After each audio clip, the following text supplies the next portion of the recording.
Selling में किसी ने हेलीकॉप्टर ले लिया है, किसी के पास रोल्स रॉयस है, किसी के पास बिग बेंच एंड हाउसेज है, कुछ इतना सब कुछ है। बट हिंदुस्तान में ये सब चीजें पॉसिबल क्यों नहीं होती? और यही एक थॉट प्रोसेस था और मेरे एमडी सर का भी।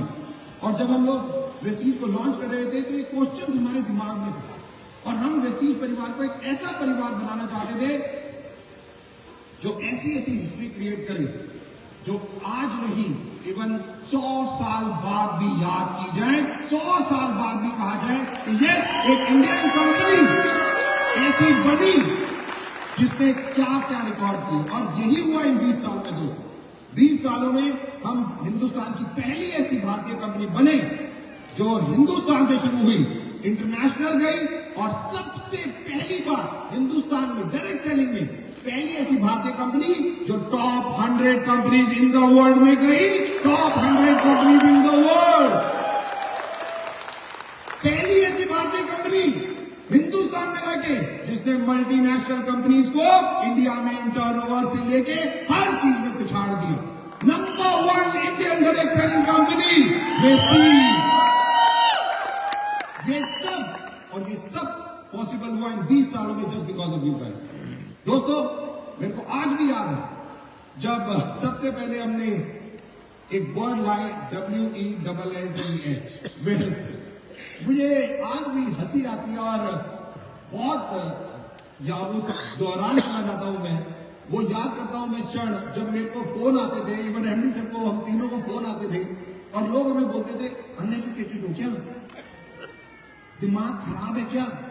क्यों, क्या हो गया यार? वेबसाइट पे भी डाल दिया तुमने। अब क्या कर दिया हमने वेबसाइट पे? अरे वेल्थ की स्पेलिंग तो चेक करो। और जब लोग ऐसा आपको बोलते थे तो मुझे बड़ी हंसी आती थी और मुझे याद आता था 1947। मैं हमेशा कहता हूं 1947 में क्या हुआ था? हम इंडिपेंडेंट, हमें आजादी मिली थी। एक्चुअली में फिजिकली तो आजादी मिल गई बट दिमाग आज भी गुलाम है अंग्रेजों का। ये लगता था मुझे कि क्या हम दिमाग से आज भी गुलाम ही रहेंगे क्या? हमारी 100 साल शताब्दी है, कुछ कितना टाइम हो जाएगा? क्या इंडिया या इंडियंस में इतनी ताकत नहीं कि एक नया वर्ड बना दे और लोग मजाक उड़ाएंगे? और मैं क्यों बता रहा हूं? क्योंकि आज बहुत इंपॉर्टेंट है ये चीज आपको सुनना। और 2004 में जब हम लोगों ने ये नया वर्ड कॉइन किया, नया वर्ड बनाया WELLTH, ये नया वर्ड हमने बना दिया, लोगों ने बहुत मजाक उड़ाया उस वक्त। बट धीरे धीरे धीरे धीरे लोगों को समझ आने लगा कि अगर ठान लो कि आपको करना है तो आप हिंदुस्तान में हिंदुस्तानियों को तो समझा ही सकते हो, उससे कोई टेंशन नहीं है। बट आज यही वेल्थ वर्ड फिलीपीन के लोगों को भी समझ आ रहा है, घाना के लोगों को भी समझ आ रहा है, अफ्रीका के लोगों को भी समझ आ रहा है, नेपाल के लोगों को भी समझ आ रहा है, बांग्लादेश के लोगों को भी समझ आ रहा है। और आज खुद वो कहते हैं यस, एक नया वर्ड बनाना अगर ताकत है तो वो केवल वेस्टीज की मैनेजमेंट की ही ताकत है, वेस्टीज की मैनेजमेंट की ही ताकत है। यही नहीं, बहुत 2000 कोविड में 2022 में हमें मौका मिला 2 न्यू कंट्रीज खोलने का, घाना और फिलीपींस। आप सोच के देखो, हम लोग यहाँ पे बात कर रहे हैं हिंदुस्तान में, आप लोग अपना नेटवर्क या इंडिया में चला रहे हो, आप प्रोस्पेक्टिंग करते हो, लोगों के पास जाते हो, लोग आपसे पूछते होंगे यार गुड इवनिंग में गुड मॉर्निंग जो बोल रहे हैं, राइट? होता है ना ऐसा हमारे साथ। मैं फिलीपींस गया मैं अफ्रीका गया, मैं घाना गया और मैं आपको बता दूं नेक्स्ट मंथ वेस्टीज एक न्यू कंट्री लॉन्च करने जा रही है, आइवरी कोस्ट। और खोलने ही नहीं जा रहे, उन्हें और सिखाने और समझाने भी जा रहे हैं। पता है क्या? गुड मॉर्निंग, गुड इवनिंग में भी गुड मॉर्निंग, गुड आफ्टरनून में भी गुड मॉर्निंग। आप सोच के देखो वहां के लोगों ने मेरे से कैसे कैसे क्वेश्चन पूछे होंगे जब हम लोग वहां जाके उन लोगों को समझाते हैं। या इंडिया में तो इंडियंस को ही समझाना पड़ता है, बट बाहर की कंट्री में पहला विदेशी कंपनी हो आप, वो लोगों को लगता है विदेशी कंपनी आके अरे गुड इवनिंग में गुड मॉर्निंग समझा रही है। ये कोई आसान बात होगी? ये आसान होगा? खड़े होना है तो आपको ऐसे ही खड़े होना है, पहनना है तो यही यूनिफॉर्म पहननी है, जस्ट इमेजिन। और 2 सालों में दोस्तों, ये 2 कंट्रीज नहीं, नेपाल से लेकर बांग्लादेश तकरीबन 12 साल हो गए जब इंटरनेशनल कंट्रीज शुरू की वेस्टीज ने। इन 12 सालों में आज हर कंट्री में हर वेस्टिजियन को एक ही सिस्टम के साथ बोलना, कपड़े पहनना, वेस्टीज अप्लॉज करना, हर चीज वेस्टीज सिस्टम में समझाई जाती है। हर कंट्री के लोग आज चाहे इवनिंग हो या नाइट हो, वो गुड मॉर्निंग ही बोलते हैं। ये केवल एक स्टेप लेने की बात होती है, एक जिद होती है कि करके दिखाना। भैया अभी यहां से यही एक मैसेज दे रहे थे और बहुत बड़ा मैसेज दे रहे थे। वो फीमेल्स के बारे में बता रहे थे, वो एक सिंपल मैसेज दे रहे थे, ये सब आपके अंदर ऑलरेडी है। और ये मैंने रियलाइज किया क्योंकि जब मैं सदगुरु के पास गया और मैंने एक इनर इंजीनियरिंग कोर्स किया, मैंने केवल अपने आप को समझने की कोशिश की। एक दिन मैं बैठा हुआ था और मैं केवल ये समझ रहा था कि ये जिंदगी क्या है। मैं अपने आप से क्वेश्चन पूछता रहता हूं, तो मैंने अपने आप से क्वेश्चन पूछा, व्हाट इज लाइफ?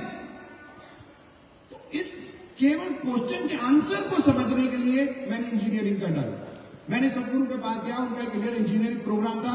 मैं 7 दिन, तकरीबन 7 दिन उनके साथ रहा। 3 दिन उनका एक ऑनलाइन कोर्स होता है, उसको करके उनको टेस्ट देके आप वहां जा सकते हो, अदरवाइज नहीं जा सकते। तो मैंने वो सब कुछ किया और रियलाइज किया, एक्चुअली भैया इज एब्सोल्युटली राइट। कहीं बाहर ढूंढने जाने की जरूरत ही नहीं है। Everything is inside you. हर चीज आपके अंदर मौजूद है, हर चीज। और वो बादल, आप इसको बादल कह लो या अपनी नेगेटिव थॉट कह लो, आप कुछ भी कह लो, वो केवल पर्दा डाल देती है कुछ टाइम के लिए, कुछ टाइम के लिए। बट यस, ये कुछ टाइम के लिए हो सकता है। बादल छटते हैं, फिर सूरज की किरण हमारे शरीर पे पड़ती है, इस पृथ्वी पे पड़ती है और एक बहुत बड़ा उजाला हम सब लोगों के लिए होता है। ये कुछ टाइम के लिए जरूर हो सकता है। बट दोस्तों, सबसे ज्यादा इंपॉर्टेंट जो आज ये 20 सालों की जर्नी में जो वेस्टीज ने देखा, वो चैलेंजेस कम नहीं थे। आप लोगों की लाइफ में भी, वेस्टीज बिजनेस में भी नेचुरल है चैलेंजेस रहेंगे। और भैया ने बहुत अच्छा बोला, और challenges are part of life. और मैं तो खुद कहता हूं, स्ट्रेट लाइन भाई नहीं देना कभी। किस किस को स्ट्रेट लाइन चाहिए जिंदगी में? चाहिए किसी को? नहीं चाहिए भाई। डेथ की लाइन किसी को नहीं चाहिए होती। हमेशा अगर ऐसी लाइफ हो तो बहुत अच्छा रहता है, क्योंकि हम सीखते हैं, समझते हैं, कॉन्फिडेंस आता है और अपने आप को और ज्यादा आगे बढ़ाते हैं। और ये सबसे ज्यादा इंपॉर्टेंट। 20 सालों बाद जब डायरेक्ट सेलिंग के ऊपर कोई कुछ नहीं जानता था, वेस्टीज 2004 से शुरू होकर एक संघर्ष का वेस्टीज की मैनेजमेंट ने कम किया होगा। मुझे आज भी याद है, मैं बिहार जाता था तो मेरे पास 2 स्टैंडीज होती थी। आजकल तो एलईडी स्क्रीन देख रहे हो आप, क्या क्या कहां से कहां पहुंच गए। तब हमारे पास ये कुछ नहीं था, इवन पैसे भी नहीं देता था। तो बस में बैठते थे हम लोग, और मेरे को याद है पटना से हाजीपुर जाना होता था, पटना से अरुण नारायण रोड जाना होता था, औरंगाबाद जाना होता था, सीतामढ़ी कहीं जाना होता था मुझे। तो मैं पटना जाता था, बेस बनाता था, और उसके बाद 5 दिन का मेरा ट्रिप होता था। या एमपी में कहीं पे भी एक जगह को मैं बेस बनाता था, तो मेरे हाथ में क्या होता था, एक प्रोजेक्टर होता था बड़ा वाला, जिसके ऊपर स्क्रीन, वो टीपी जब कहते थे, वो स्क्रीन पे आती थी, वो लाइट्स होती थी। वो प्रोजेक्टर में ऐसे उठाता था, दोनों शोल्डर्स पे मेरे पास स्टैंडीज होते थे, और मेरा बैग होता था। तो जो मैं प्रोजेक्टर उठाता था, जो मेरा लगेज बैग होता था, उसको लेके ऐसे ऐसे ऐसे घसीटते घसीटते ऐसे ऐसे, 1 दिन नहीं, 2 दिन नहीं, 1 महीने नहीं, सालों लोगों के पास जा जाके केवल हम लोग ये बताते थे कि यही कंपनी है जो वन ऑफ द बेस्ट है। और आज इस मंच पे खड़े होके बिल्कुल दिल को सुकून मिलता है। और अपने आप को मैं वही लाइन कहता हूं, इट वॉज एब्सोल्युटली। क्योंकि ये जो 20 साल की जर्नी, जब लोग मिलते हैं, कई लोग, आज भैया ये बहुत अच्छा एग्जाम्पल दिया अभी इनका, और कितने लोगों का एग्जाम्पल मेरे पास कितना आता है, कितना। अभी कल ही किसी ने मेरे को एक वीडियो भेजा, एक फीमेल का, तो देख खुद वो नरेट कर रही थी कितनी बड़ी प्रॉब्लम थी उसकी लाइफ में और किस तरीके से। तो चाहे आप हेल्थ की बात कीजिए, वेल्थ की बात कीजिए, कितने लोगों की जिंदगी आज यहाँ पे बदली है, मुझे बताने की जरूरत नहीं।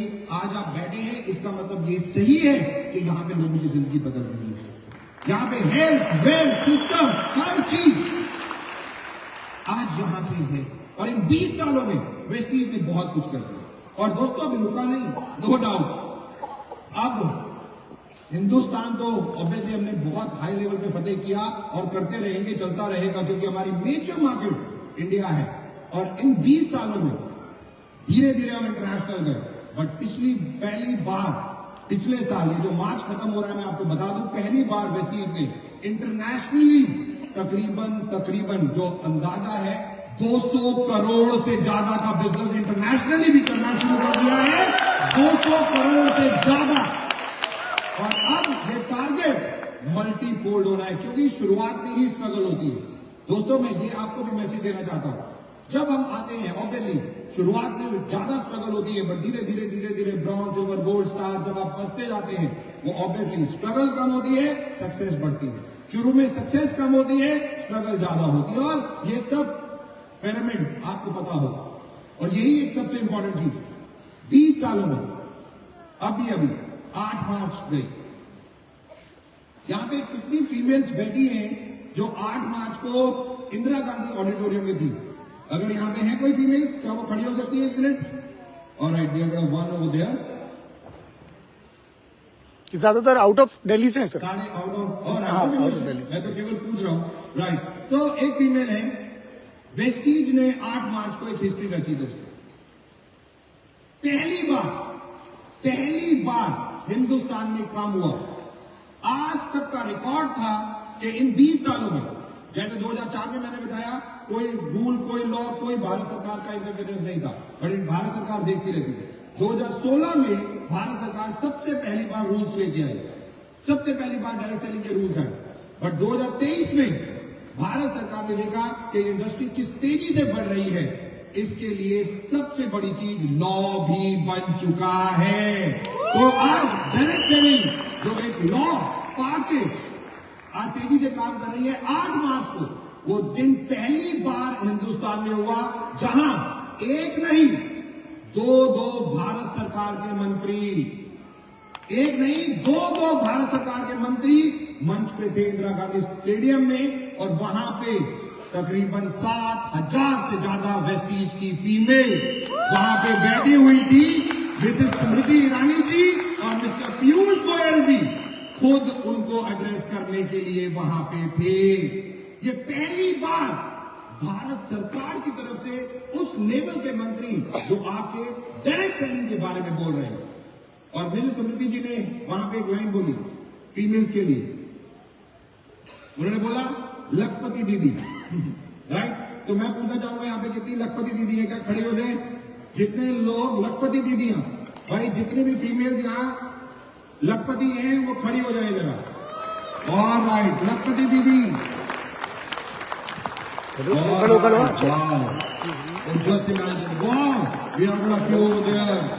Alright, excellent. वाह, नेपाल से, इंडिया से, अलग अलग कंट्री से। तो उन्होंने एक लाइन बोली लखपति दीदी के लिए, पता है वो क्या बोली? कि अब आप 5 सालों बाद लखपति नहीं रहोगे, क्योंकि 5 सालों बाद आप करोड़पति दीदी हो जाओगे। करोड़पति दीदी हो जाओगे। और वो खुद एक भारत सरकार की मिनिस्टर के द्वारा ये शब्द आए। आपको पता है क्यों आए? कि भारत सरकार का कोई मिनिस्टर आके ऐसे पब्लिकली अनाउंस कर सकता है कुछ भी? तो मैं आपको आज आपका फ्यूचर बताने जा रहा हूं। मैं आपको बताने जा रहा हूं कि आने वाला ये 10 साल क्या है। क्योंकि 2004 जब हम लोगों ने वेस्टीज परिवार की शुरुआत की, इंडिया में डायरेक्ट सेलिंग 1995 में आई, 695 एंड में। और 2002, 2022 और 2032 ये 3 साल जो सबसे इंपॉर्टेंट साल है। क्यों? मैं अभी आपको बताऊंगा इनके बारे में। तो 2002 में जब ये इंडस्ट्री शुरू हुई 1995 में, तो 2002 तक ये इंडस्ट्री 7 सालों में केवल 1,000 करोड़ का बिजनेस कर पाई, 1000 करोड़। बट 2002 से 2022 यानी कि 20 सालों में ये इंडस्ट्री तकरीबन 32,000 करोड़ का बिजनेस कर पाई। 32,000 करोड़ का बिजनेस। और इस 32,000 करोड़ के बिजनेस में ही वेस्टीज इकलौती ऐसी कंपनी बनी जिसमें हाईएस्ट पे आउट 1 करोड़ से ज्यादा भी लोगों के आए। 1 करोड़ से ज्यादा चला गया दोस्तों। 20 सालों में ये इंडस्ट्री तकरीबन 30 गुना आगे बढ़ी। आपका फ्यूचर क्या है? आप लोग डायरेक्ट सेलिंग में आए, वेस्टीज में आए, अब आपको लगता है कि मेरा फ्यूचर क्या सेम है क्या आने वाले टाइम में? सिक्योरिटी या ग्रोथ मेरे पास है? तो मैं आपको बता दूं, सिक्योरिटी, ये वेस्टीज 20 साल पुरानी कंपनी, इसके बारे में मुझे बताने की जरूरत नहीं, विदेशों में भी परचम लहरा रही है आज। बट फ्यूचर 2032 के आंकड़े जो भारत सरकार ने दिए हैं, मैंने नहीं दिए, भारत सरकार ने दिए हैं। मिस्टर रोहित, जो एक भारत सरकार के द्वारा एक सेक्रेटरी अपॉइंट किए गए, जिन्होंने डायरेक्ट सेलिंग के ऊपर पिछले कुछ सालों का रिजल्ट टेन्योर देखा सारा, और उन्होंने भारत सरकार को भी बताया। और अभी अभी एक मीटिंग हुई, वेस्टीज के कुछ टॉप डिस्ट्रीब्यूटर्स को हमने उस मीटिंग में भेजा, और वहां पे मिस्टर रोहित ने इन 10 सालों के आंकड़े जो बताए, उन्होंने कहा अब क्योंकि लॉ आ चुका, भारत सरकार बहुत ध्यान से इस इंडस्ट्री को देख रही है, तो 30-32 हजार करोड़ जो 2022 में किया, 2032 में ये इंडस्ट्री 3 लाख करोड़ की हो जाएगी। 3 लाख करोड़।